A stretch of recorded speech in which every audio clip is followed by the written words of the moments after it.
kami sa Araneta Coliseum. Pahirapan pala ang papasok dito. Ayan ang mga ka-idol. Nandito kami kasi graduation ng Junakis ko. Magay ka na ko. Magay ka. Magay ka tadi. Dito, dito. Nahan. Ayan yung kasama ko. Ang hirap pala pumasok ka dito mga ka-idol sa Siksiko. First time ko pa kasing pumunta dito.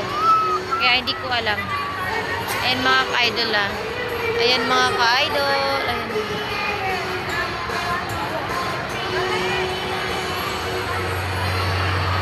Ayan oh. Pangarap ko dati na makapunta ko ng Araneta. Ito na. Sa awa tulo ng Diyos na